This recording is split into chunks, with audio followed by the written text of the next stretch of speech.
今仔日是耶稣国外的主日，感谢主耶稣的国外，带互咱针对全世界的人有盼望，有勇气面对所有一切困难。互阮通知，因为耶稣的国外，互阮有迄个快乐，也有迄个盼望甲信心，来度过一切忧伤、痛苦的迄段时间。我感谢你，也恳求主你圣神继续温馨带领阮今仔日的礼拜，阮所领受对你所领受的一切启示，会当成做阮内心的力量，互阮会当勇敢向前来行。阮安尼祈祷仰望，阮是奉主耶稣基督的圣名。今仔日是国外的主日，今年的国外节特别无共款，我想伫全台湾，迄才是讲全世界的国外节拢无解共款，因为有侪的天数拢减少，甚至是取消。有的教会因为因人数介侪，所以因国外节也无法度到伫教会，就是用网络、视讯或者是直播各样的方式。那今天呢是我们的合堂，也是我们的合堂礼拜。所以今天牧师呢主要会用华语来正道。那我想过去这一周是受难周，耶稣的受难对当时跟随他的门徒而言呢，整个时间似乎是静止的，是停止的，整个空间好像也是整个冻结起来。每一位门徒在当时都屏住呼吸，好像大家都不敢呼吸，吓得逃的逃，躲的躲，就好像我们现在因为这样子的武汉肺炎这样的疫情，很多国家城市都封城，都禁止外出，造成许多城市的封闭，也造成全世界在各地各处各角落，好像呈现一个完全静止停摆的一个状态。那些跟随耶稣的门徒当时所经历的，几乎是一种全人的绷紧。他们无法想象，大家都贵州海了了，因所面对的这的艰苦，贵州海了了，他们没有办法，他们的整个灵魂好像整个被抽离了一样。他们在一夕之间，他们所相信的，好像通通瓦解。如果有玩过那个叠叠乐的弟兄姐妹应该都知道，如果叠叠乐从下面抽出一个最主要的那个木条，整个就是倒，整个都是崩坏。这就好像公司的主要的一个出资者，他突然把他的资金抽离，也很像一个长期背负贷款的社会工作者，突然。他到了公司，突然发现，公司怎么恶性倒闭？这样子的情况，又好像一个原本身强力壮、正值青春的青年，突然被医生宣告说，你只剩下不到1个礼拜的生命，就是非常突然的。大家讲懵囝，你当初耶稣受定死是叫定的时阵。所有的温度就好像经历一场风暴，门徒只剩下空空的躯壳，他们整个灵魂都被抽走。这个躯壳，这个空壳子呢，就像被挂在半空中，被风任意的摇摆吹动，就好像耶稣在生前的预言他被钉死在十字架上，3天以后他复活了。耶稣果然复活了，但是当目击者跑去跟那些门徒报信的时候，那些门徒其实无法相信，他们还没有回神他们的时间、他们的记忆还停留在耶稣被钉十字架的那个时候，他们的时间、他们的记忆还停留在那场灾难里面，他们还没有回过神来。然而，复活的耶稣并没有对他们失望。复活的耶稣一次又一次的主动走向他们，向他们显现。耶稣一次又一次的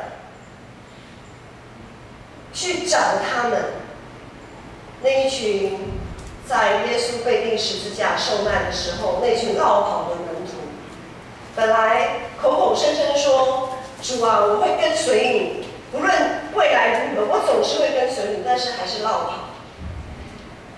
从耶稣复活到升天前后大概40天的时间，复活的耶稣不断地向这些门徒显现，向他们见证圣经中凡指着耶稣所说的一切都确实应验。耶稣确实受难被钉十字架，但是他也确实是复活了。今天的这段经文是复活的耶稣在升天之前最后一次向门徒显现的这段经文，也是耶稣复活的耶稣在升天之前与门徒最后的约定。我们一起来看一下，在周报的后面也有16节到17节这么说：11个门徒往加利利去，到了耶稣约定的山上，他们见了耶稣就拜他，然而还有人疑惑。一讲到山上，就让那一群门徒，那一群犹太人会联想到什么？联想到在旧约时代，上帝如何在西奈山上向摩西启示他自己，并且颁布了10条诫命。那么在耶稣还道成肉身，在耶稣侍奉的期间，我们在读福音书就知道耶稣在山上怎么样改变了形象，登山变貌。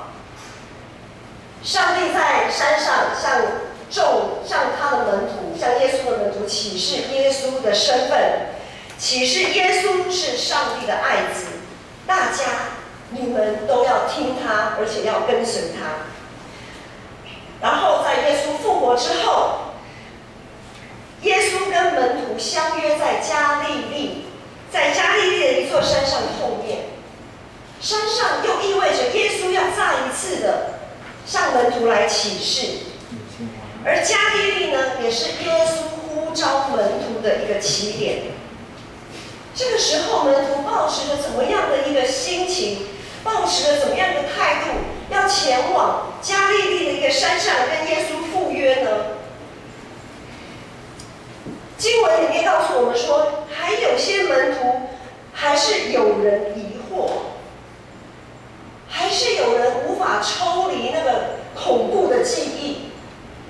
我们人都很难抽离过往那一些苦难的记忆。不论是921的灾难，或者是2003年那个时候的 SARS， 很多人一回想到当时的情况，都心有余悸。都这么久了还心有余悸，更何况这些门徒才是刚发生不久以前的事情。这些门徒怀抱着各种复杂的情绪，到了耶稣指定的地点，期待着耶稣能说些什么，或者是期待着耶稣可以再带着他们做些什么。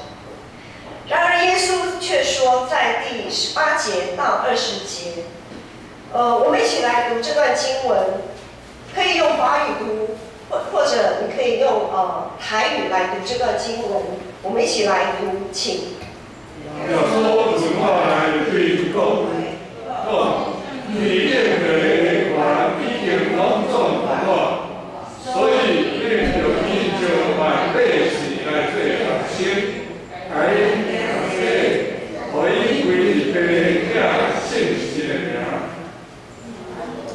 既然我所认定的，就假是手，我是他认定的，到世界的永远。好，耶稣说了这么一句话，耶稣说：“你们要去。”耶稣说：“你们要去。”这时候门徒心里的疑惑更大了。我们要是想象一下，如果今天我们也是那群门徒，耶稣说：“你们要去。”好啊，去哪里啊？我们是要去哪里啊？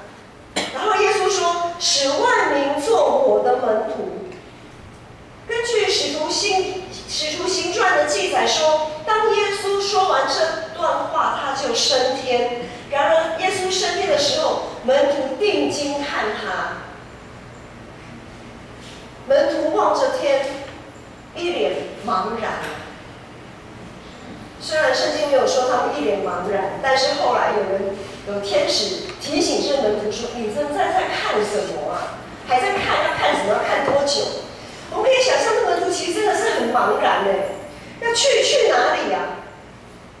所谓万丈高楼平地起，问题是我们要在哪里打地基都不知道，也不晓得要怎么去打地基。门徒在想：耶稣啊，你不是说要去吗？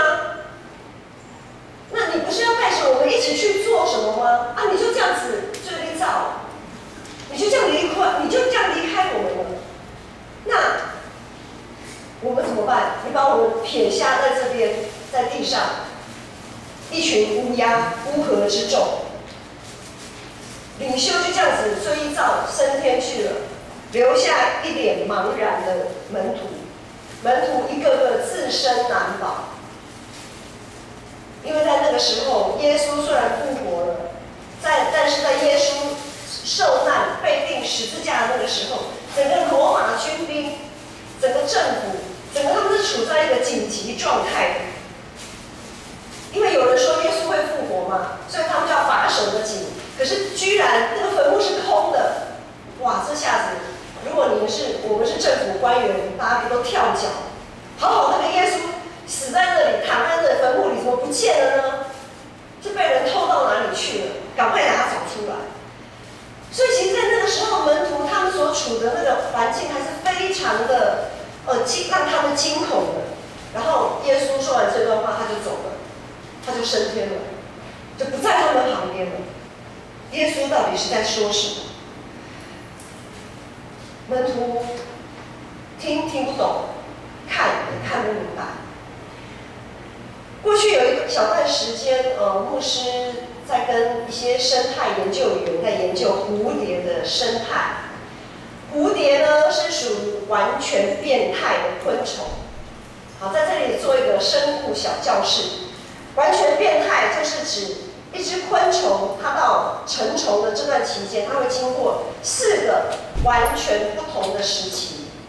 第一个时期是虫卵，然后呢，虫卵呢变成幼虫，就是我们所谓的毛虫的幼虫，然后呢再变成蛹，或者是蛹的外面会包覆一层茧，最后呢就羽化成为蝴蝶。就是4个时期，这4个时期是完全不一样的时期，所以呢，蝴蝶就是属于完全变态的昆虫。耶稣的门徒啊，在耶稣受难、复活、向他们显现的这段期间呢，门徒的内心里所经历的，就好像是蝴蝶，它如何从化蛹期一直到羽化成蝶的那个过程，那个是一个充满未知、完全摸不着头绪的一个情况下，蝴蝶借着造物主的手，不断的在蛹的里面改造更新。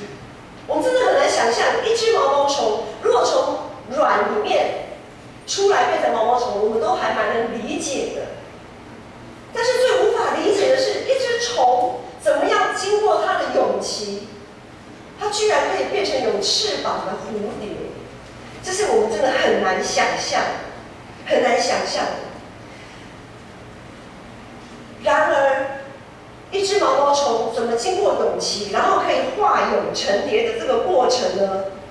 这个羽化的过程相当的关键。蝴蝶它必须靠着自己的力量，从破裂的那个蛹壳里面爬出来。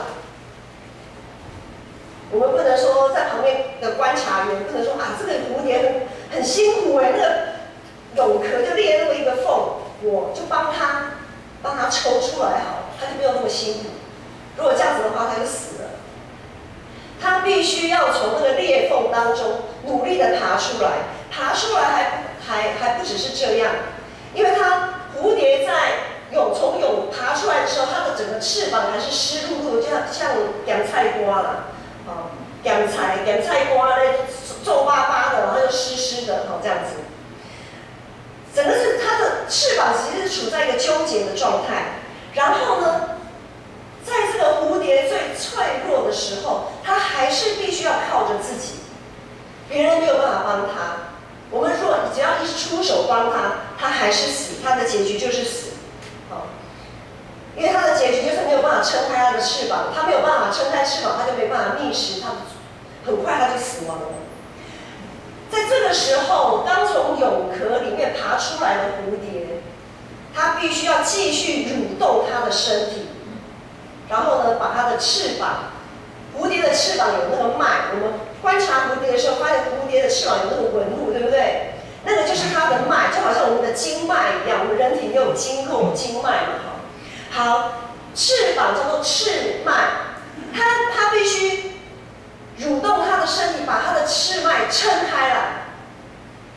这个时候，它的翅膀才能慢慢的撑开来。当翅膀慢慢撑开来之后，它还必须要等待它身上多余的那个体液排干，它才算羽化成功，然后它才能够成功的展翅飞舞。常常我们讲说这段经文，我们今天读的这段经文，常被称作基督徒的大使命。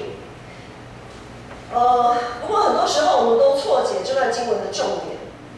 怎么说呢？牧师最常听到的就是大家说，这个基督徒的大使命就是要去传福音啊，我们的使命就是要去传福音。这是牧师最常听到的理解，殊不知，其实这一段经文所谓的大使命的重点，其实不是传福音不是传福音。所谓的大使命，是一个信徒，一位信徒，他必须要经历，好像蝴蝶，它如何从幼虫成蛹，然后羽化的这个过程。一个信徒要成为门徒。大使命就是一个信徒要成为一个门徒，他要做门徒啊。一个信徒他必须要经过艰辛的成蛹、化蛹期、羽化期，然后变成蝴蝶。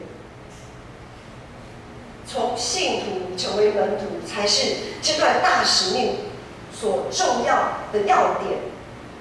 因此，基督徒的大使命绝对不是传福音，而是做门徒。我们来看19节，我们可以看19节，耶稣讲得非常清楚。他说：“你们要去干什么？去使万民做我的门徒啊！”在希腊文的原文是使谁做门徒，这个才是最主要的分词，是最主要耶稣的吩咐，他的要点是做门徒。使谁做门徒？万民当然包括我们自己。好，问题来了，你们要去使所有的人都做耶稣的门徒，但是呢，在我们要使人做耶稣的门徒之前，我们自己必须要先成为一个门徒啊。如果我们自己都不能做门徒，成为门徒，我们如果自己都还是很被动的，等着被喂食的，还不会吃灵粮的那些信徒，还是很幼小的，那我们还不叫做门徒那我们怎么去？我们自己如果都还不是门徒，我们要怎么去叫别人成为门徒呢？还有一点问题就是，然后耶稣说，继续说，奉父子圣灵的名给他们施洗。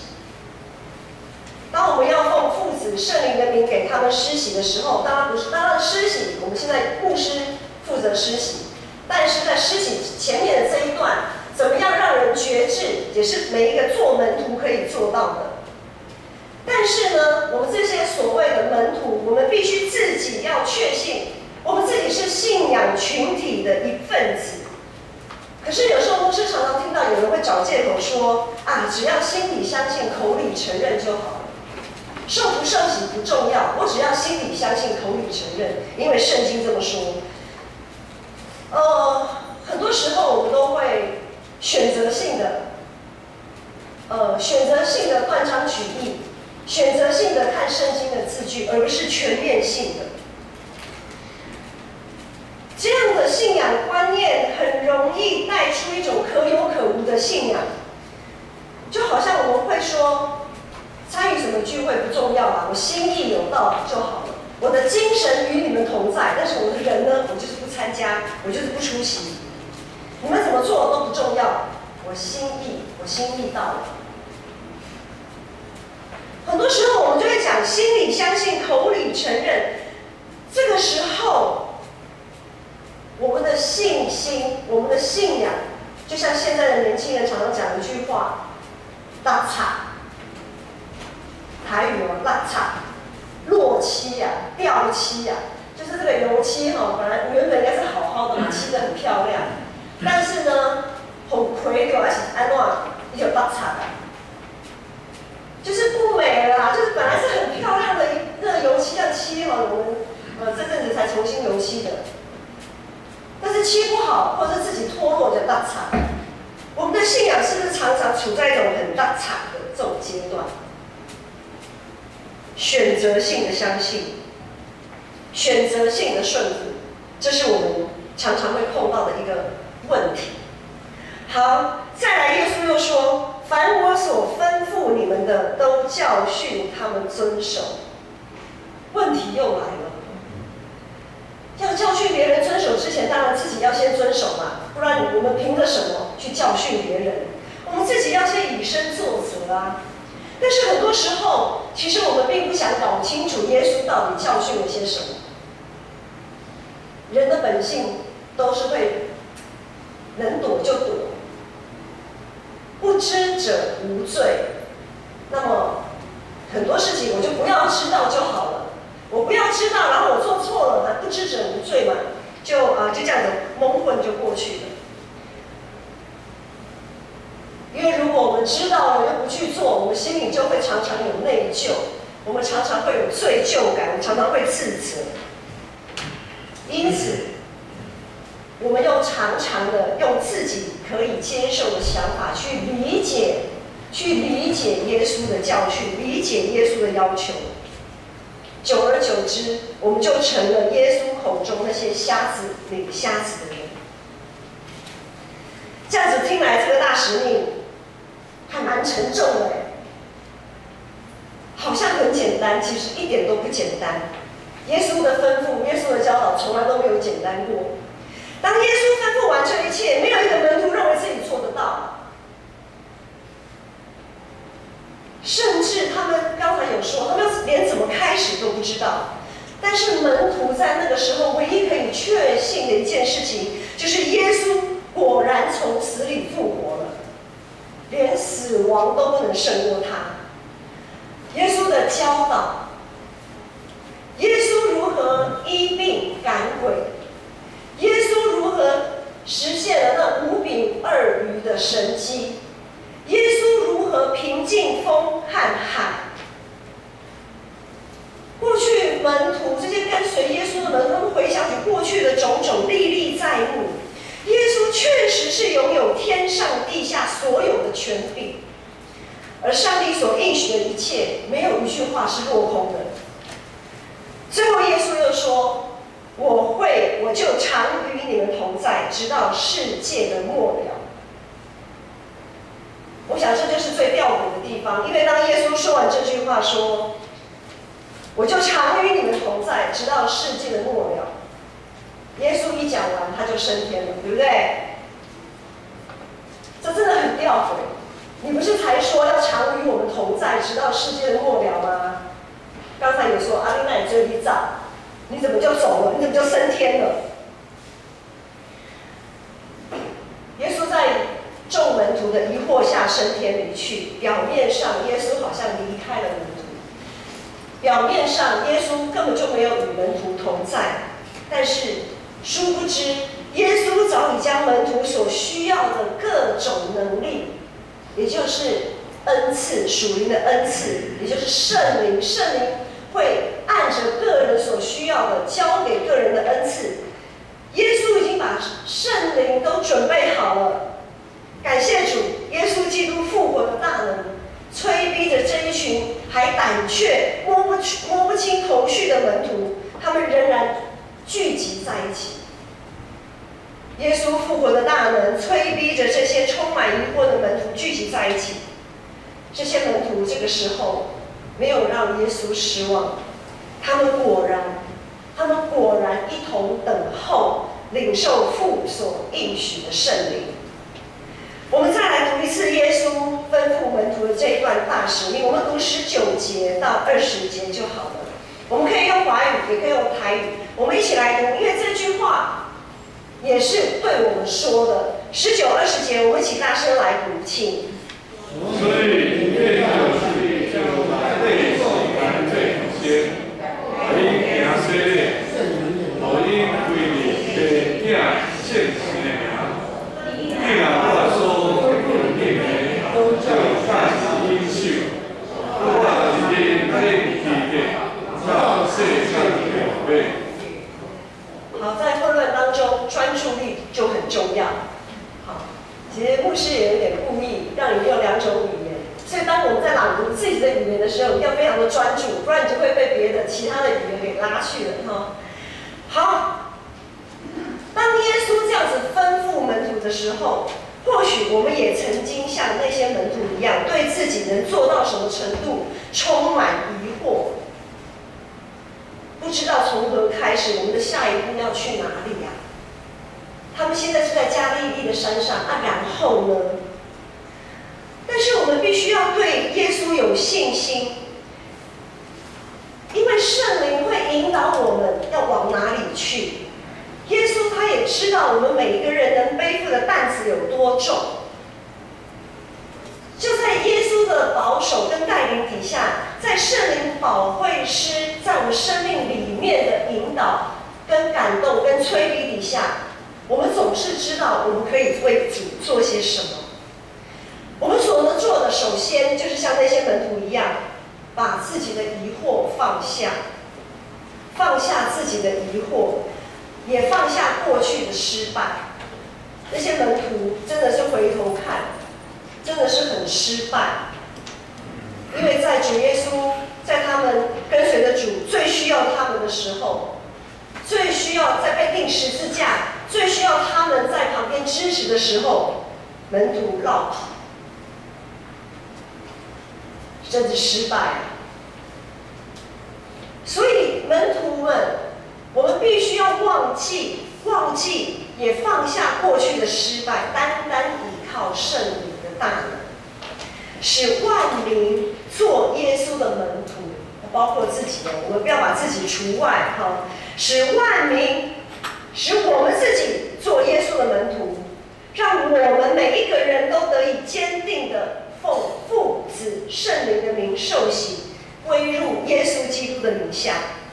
然后呢，在耶稣基督里，在这个信仰群体里面，我们一起受教，我们一起被教导，学习怎样做一位门徒，然后遵行耶稣基督一切的旨意。一个生命要能展翅高飞，就必须要先破茧而出。这个茧，或者是刚刚说蝴蝶的蛹，可能是自己的面子问题，可能是过去我们的失败经验，也可能是一种逃避现实的一种状态。但要知道，耶稣的门徒常常遭遇挫败，他们也常常在信心上跌倒，但是耶稣仍然不断地挽回他们。